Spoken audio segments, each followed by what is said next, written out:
ನಮಸ್ತೆ friends, welcome to ಅಜೇತಾ ರುಚಿ ಮನೆ. ಇವತ್ತು ನಮ್ಮ ಮರದಲ್ಲೇ ಬಿಟ್ಟಿರೋ ಮಾವಿನಕಾಯಿ ಯೂಸ್ ಮಾಡಿಕೊಂಡು ಚಟ್ನಿ ಮಾಡ್ತಾ ಇದ್ದೀನಿ.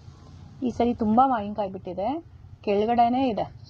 ನಾನೇ ಕಿತ್ಕೊಂಡು ಚಟ್ನಿ ಮಾಡ್ತಾ ಇದ್ದೀನಿ. ಕಿತ್ಕೊಂಡಾದ್ಮೇಲೆ ನೀಟಾಗಿ ವಾಶ್ ಮಾಡಬೇಕು. ಇದೆಲ್ಲ ಹಾಲಿರುತ್ತೆ.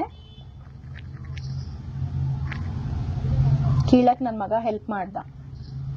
ವಾಶ್ ಮಾಡಾದ್ಮೇಲೆ ನೀಟಾಗೆ ಡ್ರೈ ಮಾಡ್ಕೋಬೇಕು, ನೀರಿಲ್ದಿರೋ ಥರ. ಇದಾದ್ಮೇಲೆ ಚಿಕ್ಕದಾಗಿ ಕಟ್ ಮಾಡಿ ಇಟ್ಕೊಳ್ಳಿ. ಸೊ ಇದಕ್ಕೆ 1 ಕಪ್ ಮಾವಿನಕಾಯಿ ತಗೊಂಡಿದ್ದೀನಿ. ಬೆಲ್ಲ, ನಿಮ್ಗೆ ಇನ್ನೂ ಜಾಸ್ತಿ ಬೇಕು ಅಂದರೆ ಜಾಸ್ತಿ ಹಾಕೋಬೋದು, ಇದು ಹುಳಿ ಮೇಲೆ ಡಿಪೆಂಡ್ ಆಗುತ್ತೆ. ಕೊಬ್ಬರಿ ತಗೊಂಡಿದ್ದೀನಿ 3/4 ಕಪ್ಪು.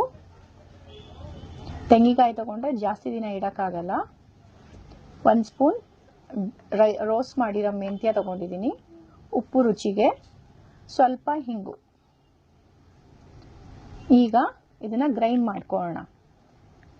ಮಿಕ್ಸಿ ತಗೋಬೇಕು. ಮಿಕ್ಸಿ ತಗೊಂಡು ಮಾವಿನಕಾಯಿ ಹಾಕ್ಕೊಳ್ಳೋಣ. ಆಮೇಲೆ ಒಣ ಕೊಬ್ಬರಿ ಹಾಕ್ಕೊಳ್ಳೋಣ. ಆಮೇಲೆ ಬೆಲ್ಲ ಹಾಕ್ಕೊಳ್ಳೋಣ. ಬೇಸಿಗೆ ಬಂದರೆ ಎಲ್ಲರ ಮನೇಲೂ ಮಾವಿನಕಾಯಿ ಚಟ್ನಿ, ಉಪ್ಪಿನಕಾಯಿ, ತೊಕ್ಕು ಇದೆಲ್ಲ ಕಾಮನ್. ಈಗ ರೋಸ್ಟ್ ಮಾಡಿರೋ ಮೆಂತ್ಯ ಹಾಕ್ಕೊಳ್ಳೋಣ. ರುಚಿಗೆ ಉಪ್ಪು, ಆಮೇಲೆ ಸ್ವಲ್ಪ ಹಿಂಗು.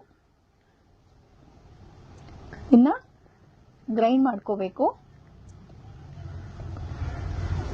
ಸ್ವಲ್ಪ ತರಿಯಾಗಿದ್ದರೆ ಚೆನ್ನಾಗಿರುತ್ತೆ.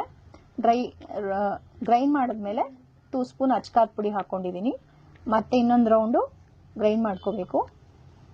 ಈ ಮಾವಿನಕಾಯಿ ಇದರಲ್ಲಿ ಉಪ್ಪು, ಹುಳಿ, ಖಾರ, ಸ್ವಲ್ಪ ಸಿಹಿ, ತುಂಬ ರುಚಿಯಾಗಿರುತ್ತೆ.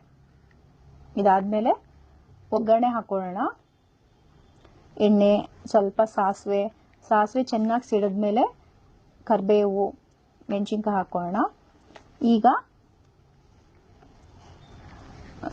ಚಟ್ನಿ ಸವಿಯಲು ಸಿದ್ಧವಾಗಿದೆ. ಸೊ ಇದನ್ನು ವೈಟ್ ರೈಸ್ ಜೊತೆ ತುಪ್ಪ ಹಾಕ್ಕೊಂಡು ತಿಂದರೆ ಚೆನ್ನಾಗಿರುತ್ತೆ.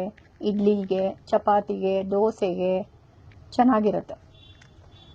ಈ ವಿಡಿಯೋ ಇಷ್ಟ ಆದರೆ ಸಬ್ಸ್ಕ್ರೈಬ್ ಮಾಡಿ, ಲೈಕ್ ಮಾಡಿ.